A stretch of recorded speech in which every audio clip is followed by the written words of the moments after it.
This episode of the Power Ranking Show is brought to you by Bet Online. Bet Online is your number one source for all of your basketball info, news, stats, and scores.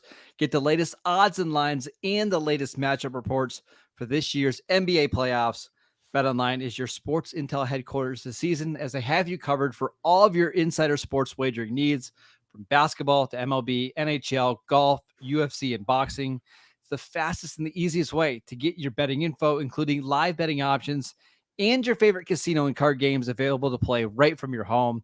Get in on the action today. So head to the website and use your mobile device to use our promo code BELIEVE to receive your 50% welcome bonus on your first deposit. Bet Online, where the game starts. All right, guys, it's the Power Rankings Podcast, aka the Power Ranking Show. You just heard the beautiful voice of at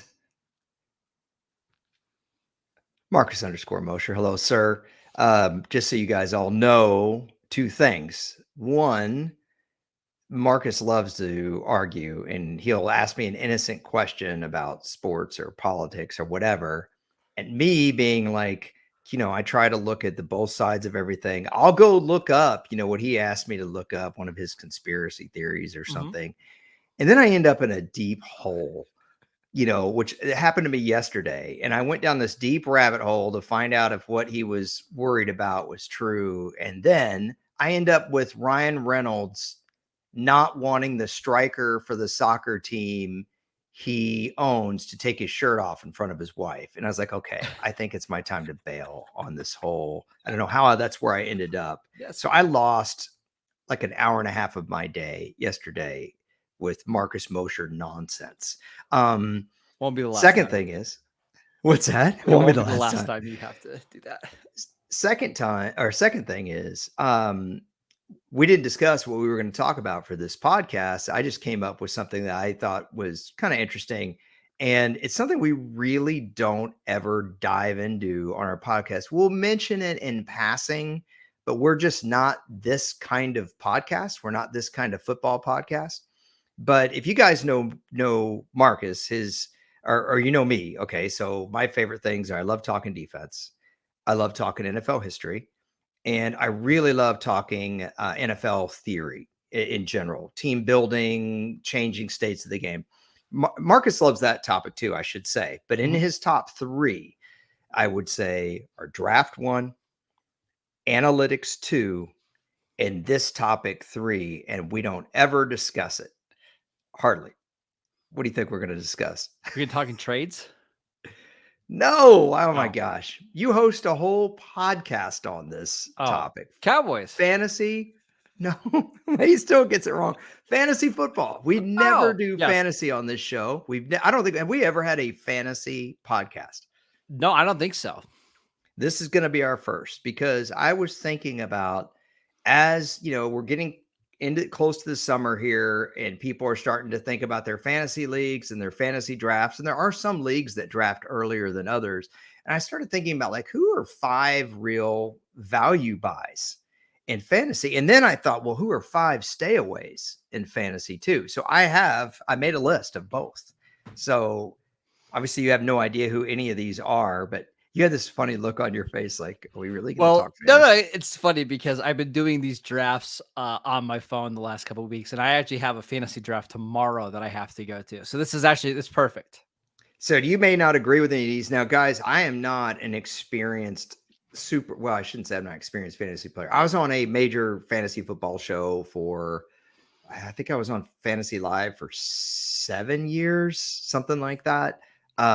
But fantasy football is not my first love. So, but I know it. I know it, and Marcus loves it. So if you guys don't know, we never talk about it, I never promote it, but Marcus is on a Locked On Dynasty podcast. He's on twice a week, right? What days are you on that? 2 times a week. Yep. What days are you on there? Always Monday and Fridays, and then every other Thursday. Okay. And that was actually your idea, I think, that show, right? So if you like fantasy, Dynasty is kind of cool for those of y'all that aren't super into fantasy. Dynasty is where you actually keep the players that you draft. Now, Dynasty leagues have different rules. Some of them you only draft the actual guys that are going to be drafted in the college draft. I think other leagues, your draft includes free agents that are sitting out there essentially on the waiver wire I don't know how you guys handle that on the show with all the different kinds of. Try to cover it all. Actually, the draft that I'm going to tomorrow is a Devi draft, which is really the weeds. This means you're drafting college players now who could eventually be on your fantasy teams 2, 3, 4 years down the road. So if you want to get like Wow. D&D here, that's Yeah. Now, what I've always thought is interesting is because I've never been a huge fantasy guy in terms of I don't get excited about it like other people do. I do like the idea. First of all, the most fun I've ever had in fantasy was the first time I did an auction draft. I think that's the coolest thing. The problem with an auction draft is you really need to set aside 2.5 hours. It's not a 55-minute exercise like your standard. Yeah, and you want to have draft. everybody in person, right? Like it's so much fun when you have, all 12 league members in the same room doing the draft because that's when things get wild. You're smiling right now. I think you're enjoying this, but I think you're privately shocked that I I volunteered am. for us This to is have a. I can't believe we're talking fantasy football on May 18th, but this is so much fun. So now, if you combine the aspects of a dynasty draft with an auction draft, I think that's about as close as you're going to get to being a real GM because you're having to, obviously, with the dynasty, you're keeping your players. But with an auction draft, you're having to budget just like someone would be a salary cap. Now, it's been a while since I've done one, but it used to be the standard was $250. Yep. That's what you had to play with. And so the first time I ever did one, Arian Foster was it was either Arian Foster or Aaron Rodgers.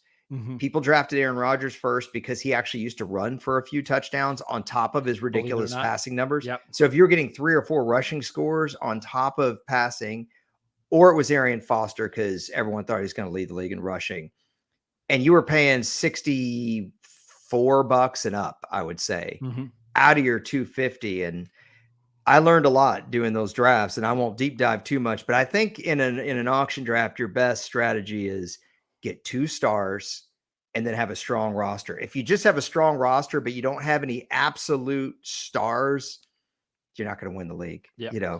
So I think my first auction draft was 2005.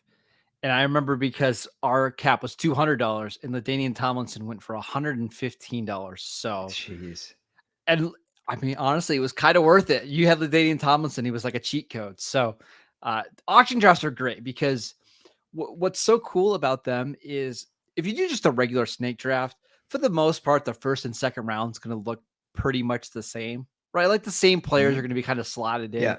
You could do an auction draft 10 times and that same guy would go for a different price every single time, just depending on when he was nominated, who was bidding against who, where was another team's team needs at. It's why I love it so much.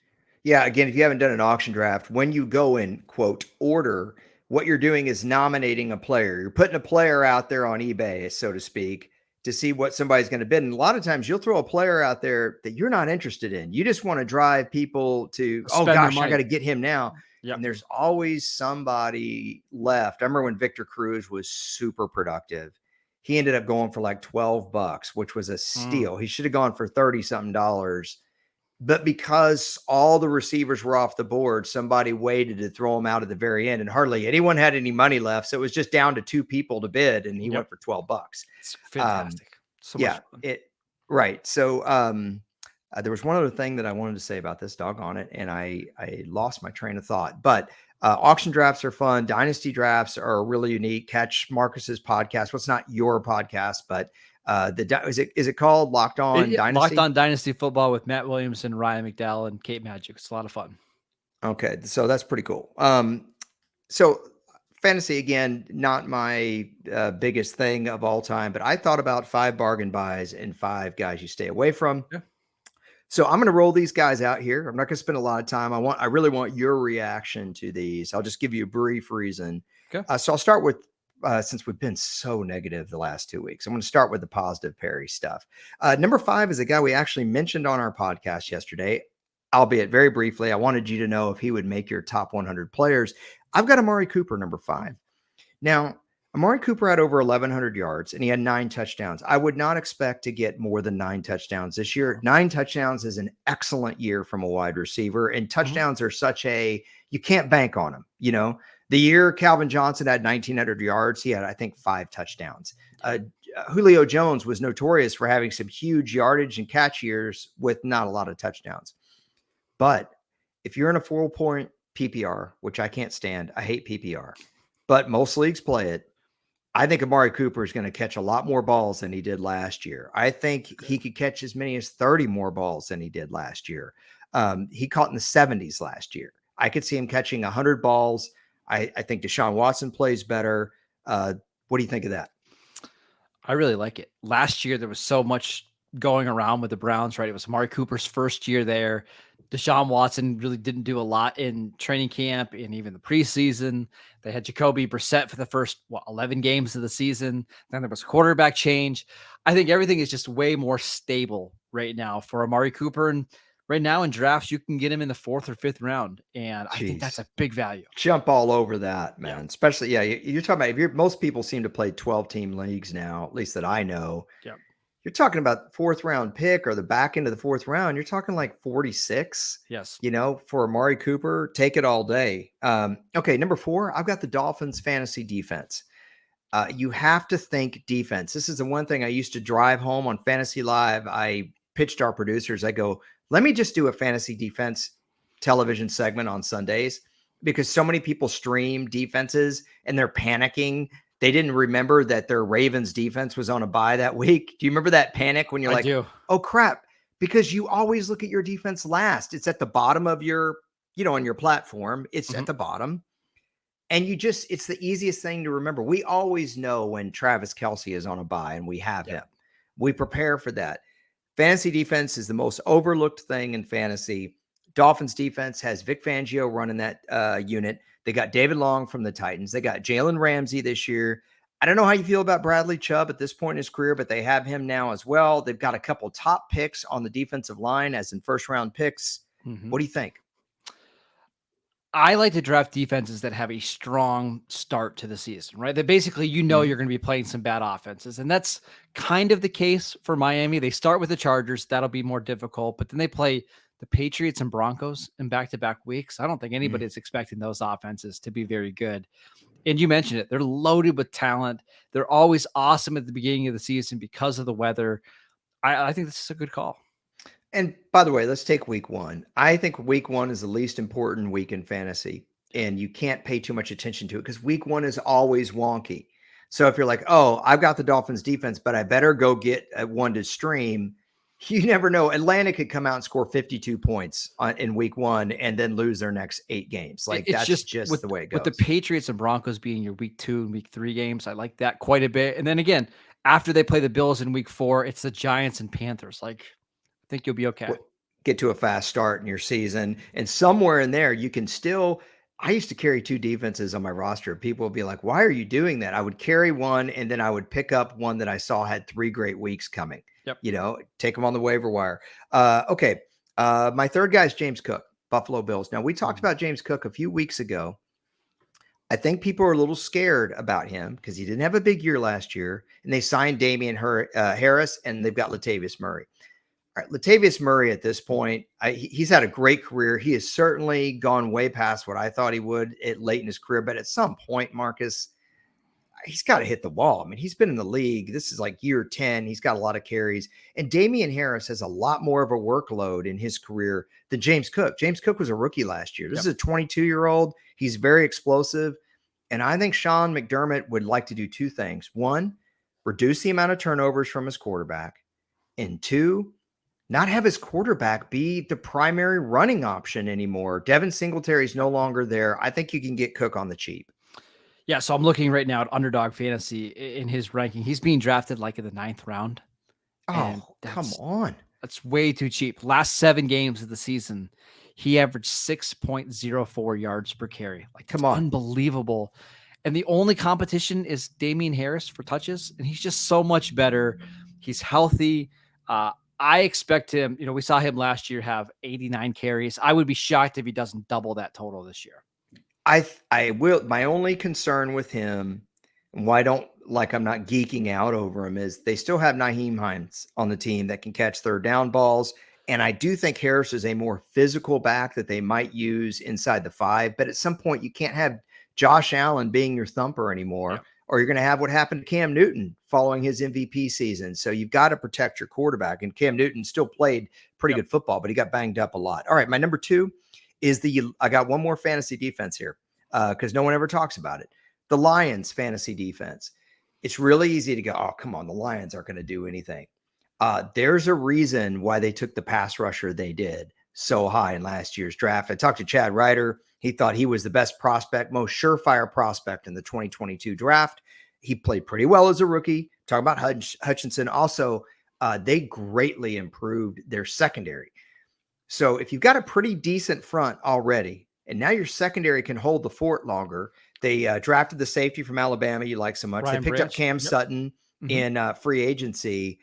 I don't think these guys are going to be pushovers anymore. I think they might be able to create more takeaways and sacks, which give you fantasy points. So here's my only concern about that. Typically, when you sign that many new players and you draft that many new players, it takes some time for them to kind of get into a rhythm. And I won't be surprised if they're just significantly better by the second half of the season, right? Maybe so. I also worry a little bit about the schedule. Like when you draft the defense, you want them to come off to a hot start. They play at Kansas City in week 1, and then they play Seattle in week 2. I just wonder, like, are they unusable the first 2 weeks of the season? I don't know, but I agree with all the assessment of this team. I think they're going to be really good on defense at some point. Let's not forget they drafted an off-the-ball linebacker with their second pick in the first round, who a lot of people, including yourself, said this may be the most ready to play right now defensive awesome player in the first round, because running back and linebacker, although they're not as important, those guys tend to play really well as rookies. We're talking about more of the middle linebacker type, that type of guy, or a weak side backer. We're not talking about the pass rush guys here. Correct. One more thought on this. In fantasy, you do obviously get points for holding opponents to, fewer points. It's a bracketed system. I'm not basing this on the Lions being in the top half of the league in points per game allowed. I'm basing this on creating takeaways and getting sacks. I think they're still going to have some trouble stopping teams. Now, Miami, I think they're going to be good at both, but I think people are going to be on to Miami. That's why I have Miami only at 4 and I have Detroit at 2. Okay, number 1 is Justin Fields. Now, I know Justin Fields is still going to be taken pretty high. Yeah. But here's my thought on him. He's going to be a better passer this year. I saw signs of improvement last year. But the other thing is, I think the Bears' defense is going to be a lot better. Why does that matter? Because I think the Bears are going to run the ball more. And they've got a quarterback with great running talent. I could see Justin Fields having a huge year running the ball, getting rushing touchdowns, and being a more efficient passer, which makes him maybe 1 round more valuable than you think he is. I agree. Fields is going to be absolutely awesome for fantasy this year because he was last year. Like, I think he finished as a top 5 quarterback last year in fantasy, despite averaging like 13 completions a game. Yes. Right. And now you've added all these weapons. You've improved the offensive line. Justin Fields is going into year 3. It would be almost impossible with his rushing ability for him to finish outside of the top 5 quarterbacks. But he's kind of being drafted there right now. He's being drafted around quarterback 5, quarterback 6. But I've got no doubt he is going to be a superstar in your fantasy leagues. What round do you think he's going in right now? So in the draft that I just did, he was going in the middle of round 4. Yeah. See, I'm thinking top of the round 3, man. Okay. That's where I'm thinking you need to take him. So just to put that in context really quickly, we've got Patrick Mahomes, Jalen Hurts, and Josh Allen all going in rounds 2. In round 4 is Joe Burrow, and then later in the round is typically Justin Fields. But if you want to put him over Joe Burrow, like in that next tier, I'm fine with it. I would. Okay. Now here's the guys that I'm a little hesitant on. Okay. And one of them is a guy you're really high on. I'll explain myself. We're talking fantasy, not their skill set. Brandon Ayuk. Brandon Ayuk had a lot of touchdowns last year. He had 9, I believe. He had a really good year, very productive. My concern is when you're playing Trey Lance at quarterback the whole year, you're probably going to be running the ball a lot more. Number 1, you have to defend Trey Lance running. Number 2, because you have to defend Trey Lance running, it makes the running backs more productive. Number 3, Christian McCaffrey wasn't there the whole year Right. last year. He was there about half the year, maybe a hair Debo missing more. time. So you're going to have multiple backs. If Debo's healthy and Kittle's healthy, I just don't think there's going to be enough balls to go around. They still throw the ball to Juszczyk too. Yep. So I think for Ayuk, even if the yards and catches are close, it might only be 5 touchdowns or whatever. I just have a feeling people were so high on the way he played that he's going to end up going a round higher or 2 than he should. Seen him go in the 4th round. I think that's a little high, especially when you can get somebody like Amari Cooper, who is the bona fide number 1 in Cleveland.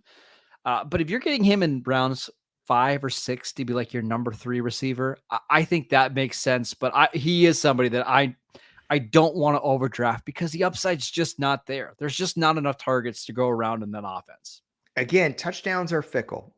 Yes. When you have a receiver that got 9 touchdowns, you can't bank on them getting more than that. So you look at the catches and the yards. In Amari Cooper's case, I see the catches going up in most leagues, whether I like it or not, play PPR now. Mm-hmm. So, okay. My number 4 is a guy that we did talk about. We talked about him on our kind of not disappointing players, but off-season moves that we weren't super gung-ho. Remember, we did that short on 5 guys. This is one of them. I don't not like the move. I even like the offense he's going to be playing in now. I just don't think his numbers are going to be what other people think. It's Odell Beckham Jr.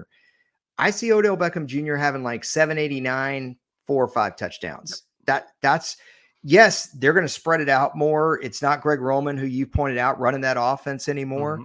But when you spread it out, that means there's more options there. I know Lamar Jackson may try to protect himself a little bit. The guy's still going to run for 800 yards and 8 touchdowns. There's no doubt. I still think they're going to run the ball.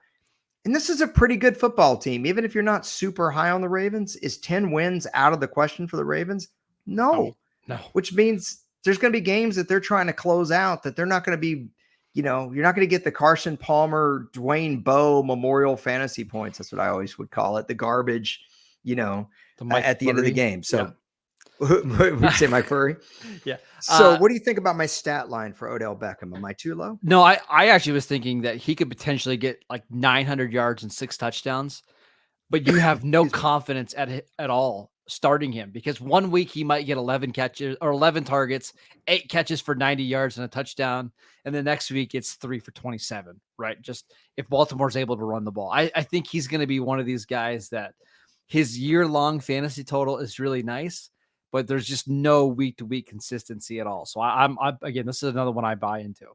The good thing with him is he took a year off. I just saw a story, Michael Gallup saying he was thinking about his knee too much last year because Michael Gallup injured his knee late in the year against like the Cardinals or something, and then 17, and then played almost the whole year last year. But this is year 10 for Odell Beckham Jr.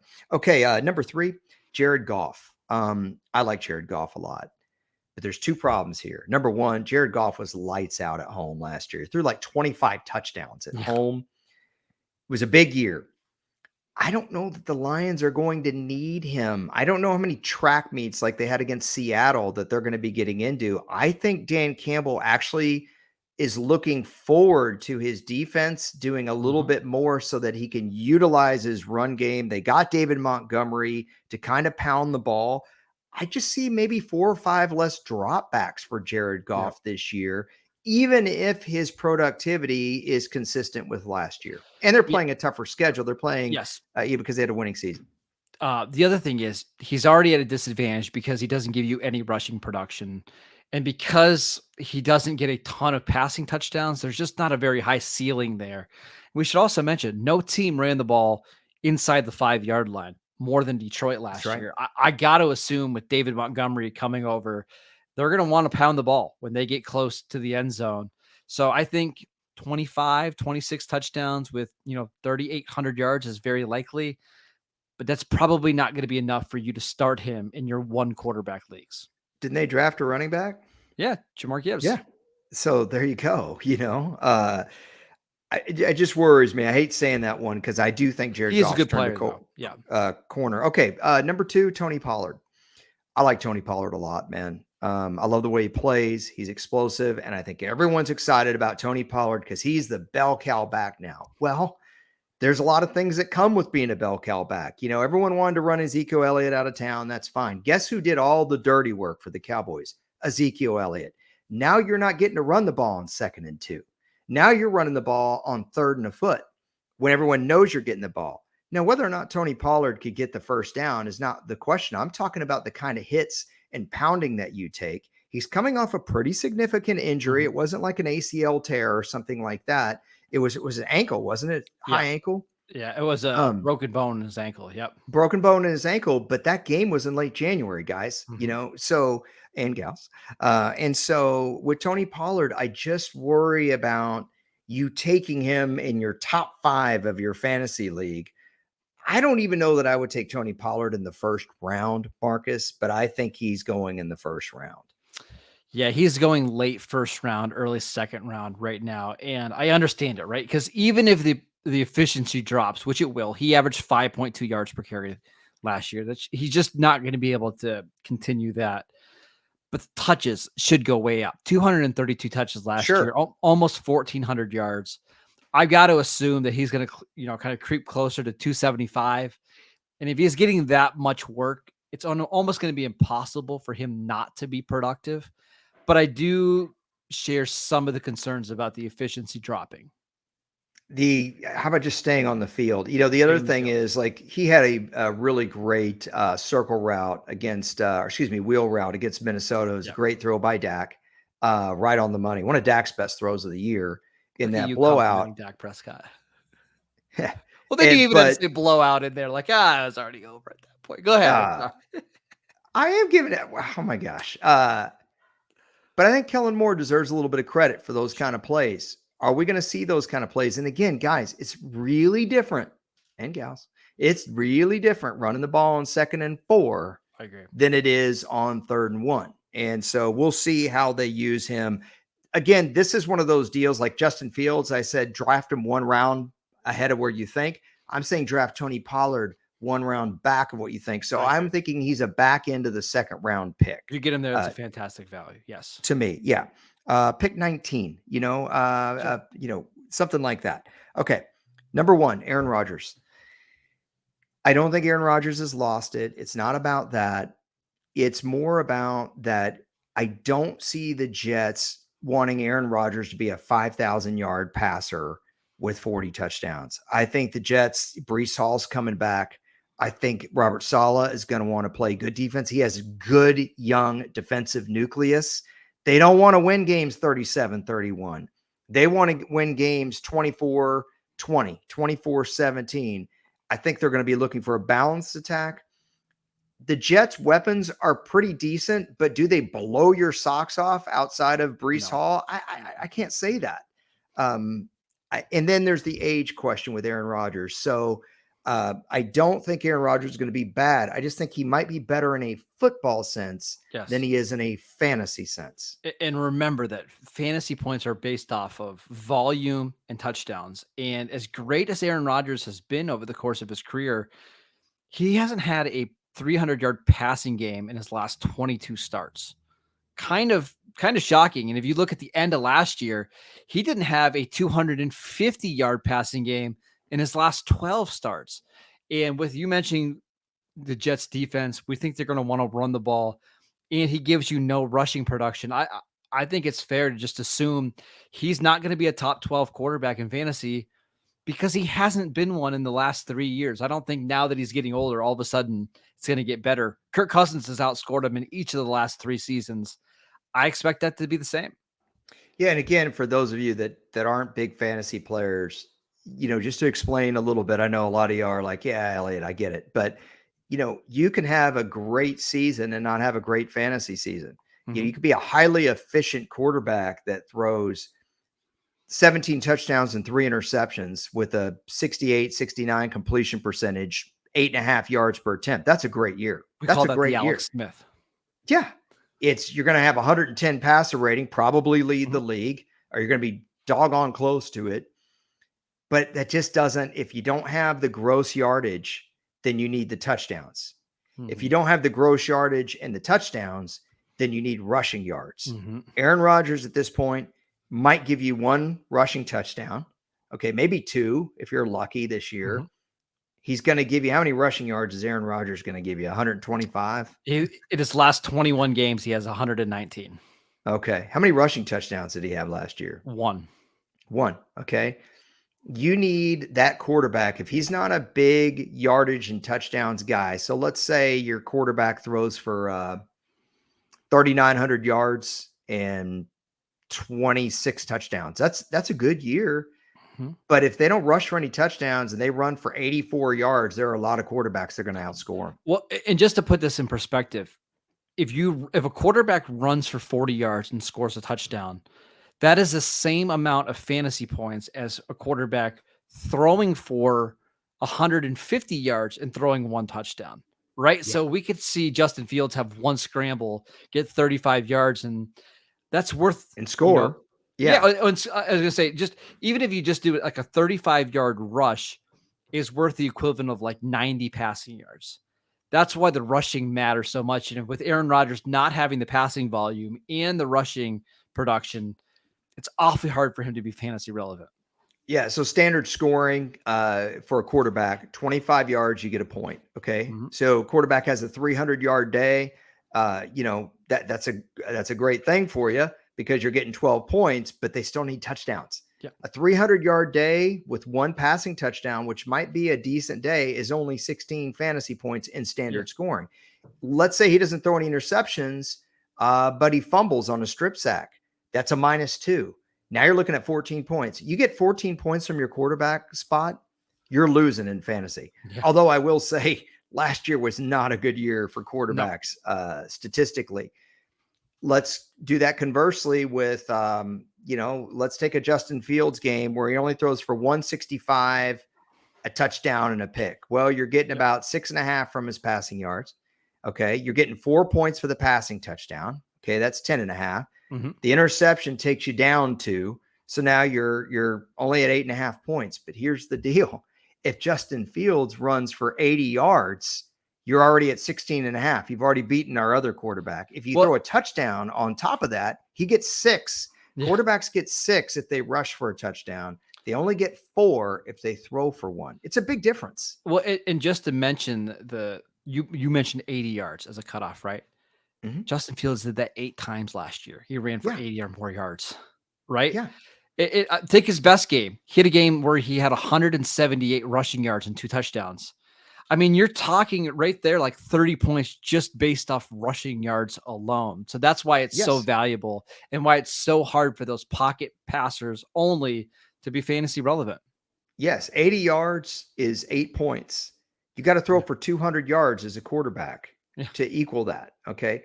The other thing is because a guy like a Justin Fields or a Lamar Jackson or these guys that run are spending more attempts running, they're spending less attempts throwing the ball. Also, because they're so effective as runners, they make their running backs more effective, which usually those teams run the ball a lot. The Ravens have run the ball a lot over the last few years. That means less overall pass attempts, which means less opportunity for interceptions. Right. So even if one of these quarterbacks has a moderately high interception percentage, which is just what percentage of your attempts are you throwing interceptions, there's just not enough gross volume for them to throw a lot of picks. No. So you have less -2s. It's really that simple. That's a long walk on Aaron Rodgers, but just for those of y'all that don't play a lot of fantasy, or if you're trying to strategize, how do I want to look at the quarterback position? I would highly advise waiting on the quarterback position in terms of I would never pick a quarterback in the first 2 rounds of fantasy. Personally, if I can get Justin Fields in round 3, I'm doing it. It's hard to disagree because even again, last year, Justin Fields threw for 2,200 yards and 17 touchdowns and was still more valuable than every other quarterback in fantasy other than Patrick Mahomes and Josh Allen. I mean, guys, and gals, I keep saying, if you throw for 2,200 yards and 17 touchdowns, that is about the equivalent of what a quarterback in 1972 was doing. Mm-hmm. A starting quarterback was throwing for actually, a lot of them threw for more yards than that. Some of them threw less touchdowns than that. Right. But that's about a 1972 quarterback's numbers passing.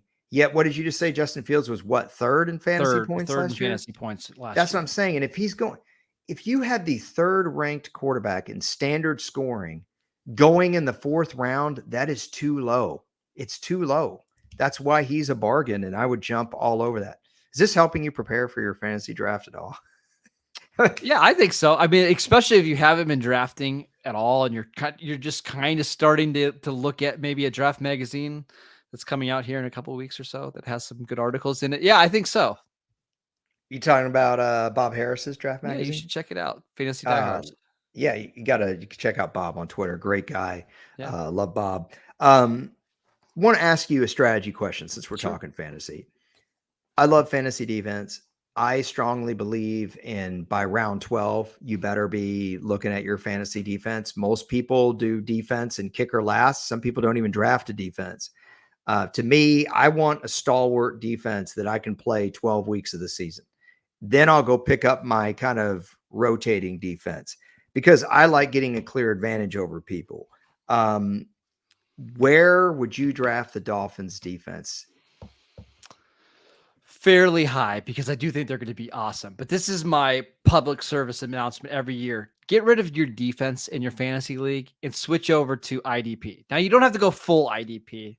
Just do one linebacker, one defensive back, and one Oh edge boy. rusher because All it's right. really fun, right? It's just as easy as doing a fantasy defense, but now you get to root for a single player. I've enjoyed it. I don't even know the last league that I have that has team defenses. But I'm telling you, you're going to have so much more fun if you just play a couple individual defensive players in your lineup. I got to cut you off here That's because fun. You can play Micah Parsons no, and no, you know what it really does? If you are a football fan, like not just a fantasy fan, but a football fan, it does help you like learn the defensive players a little bit more and which guys are on the field a lot and which guys make a bunch of tackles from the safety position. It does help you learn a lot more about the game. this is where sports fans crack me up because sports fans, oh, fantasy's so cool. I'm not one of those gamer nerds. Well, we I are mean, absolutely we're huge nerds. literally, you could have advocated, and it wouldn't have felt any different for me. You said, look, go to a gaming store, buy some graph paper, okay, buy the monster manual, and put some giant spiders in your dungeon. And let me tell you, the hit points required. I mean, you literally could have, and I would have been like, yeah, buy a jar of dice. Yeah, but I thought you would like this. This is a good way to like give like a defensive tackle, give him some attention and love because all we ever talk about is quarterbacks and receivers. Doing IDP gives those guys just a little bit more attention that they deserve. Okay, so let's so my five guys. You're just out on that. I love that. I'm out. You're just out. My five guys. Look, I'm the one that brought this up, but I also have to be the one that reins it in here. That's fine. That's fine. The five bargains ahead: Amari Cooper, Dolphins fantasy defense; James Cook, Lions fantasy defense; and Justin Fields. Of those five, what do you like the most in terms of a bargain for our listeners to really go ahead? James Cook, right? Because if James Cook gets 7 or 8 touchdowns and the Bills, again, is it conservative for me to say like 14 touches a game? Because I feel like that's a very easy number, right?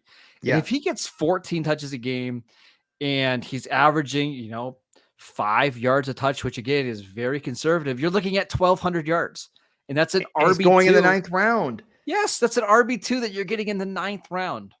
Yes, most fantasy leagues play an RB1 and an RB2 and a flex. Yes. So your flex is a spot where you can fill that with a receiver, running back. Some leagues will allow you to fill it with a tight end. I don't think other leagues will, but sometimes you really need that flex spot to be one of your running backs because you've got 2 wide receivers on a bye in the same week. Okay. Well, the other thing is just more consistent in the amount of touches that you're going to get. So if you're in a PPR league, right, like a running back's probably going to get 2 to 3 catches. He's going to get 11 to 12 carries. It gives you at least a base of points.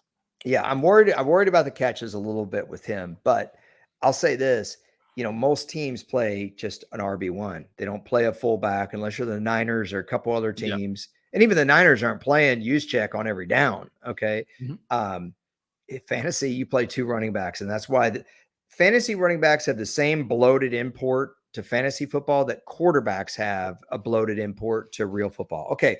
My 5 disappointing players, Brandon Ayuk of the 40, not disappointing, but someone's going to draft him higher than you should. Brandon Ayuk of the 49ers, Odell Beckham Jr. of the Ravens, Jared Goff of the Lions, Tony Pollard of the Cowboys, Aaron Rodgers of the Jets. Which one of those are you the most fearful about, or you think there's no way I'm going to be able to draft him? Someone's going to take him too high. Well, for one, I'm never going to have Aaron Rodgers on my fantasy team because that Okay, means I'd have to root besides for him. that, But also, I don't want Aaron Rodgers because there's just not a lot of upside, right? When I draft my quarterback, I want to have him to have the potential to be the highest scoring quarterback in any single week in fantasy. Aaron Rodgers just doesn't have that potential because of the rushing deficiency. I'm just not drafting him. I'm going to take a chance on Daniel Jones, who has a way higher ceiling than Aaron Rodgers. That's a really interesting one. Daniel Jones, excellent runner. The passing improved last year. Maybe it'll improve in the second year with Brian Daboll. Where are you getting Daniel Jones in a fantasy draft right now? And aren't you drafting him really to be your backup? Yeah, but I'd rather draft him even at the same spot over Aaron Rodgers just because of the rushing potential that Daniel Jones has. What's the ADP that you're saying with the site that you were just looking Underdog at? Fantasy. Underdog Fantasy. Yeah. Daniel Jones, 12th round. I'll pull it up real quick here. This is the magic of podcasting. I can do it real Not fast. 12th round. I'm going to go 10th or 11th. I think 12th, I'm too low. But I'm always thinking 12 team. Are they doing 10 team league? Because that makes a difference. This is a 12 team league. Okay. Wow. 16th round right now. That's too low for Daniel Jones, who showed that much improvement in that offense. With his, am I wrong? That is too low. It's too low, especially when Aaron Rodgers is going 6 rounds ahead of that. No, thank you. Wow. Okay. That's really, so when they do ADP now, it used to always be based on 10 team leagues. Is it kind of a consideration that more people are playing 12 team leagues now? And that's why they changed it. Yes. Also, some leagues changed their fantasy playoffs, didn't they, with the 17 game schedule?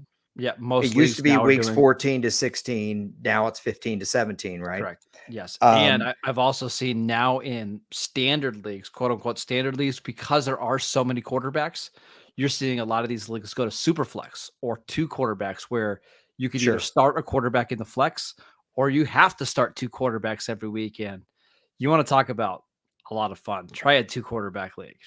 Yeah. So last thing for me on this, a little piece of fantasy advice. If you think you have a pretty good team and that you're going to be a playoff team, a great tiebreaker for some of these guys, we'll just use we'll use the Dolphins fantasy defense. Okay. Because we're already talking about it.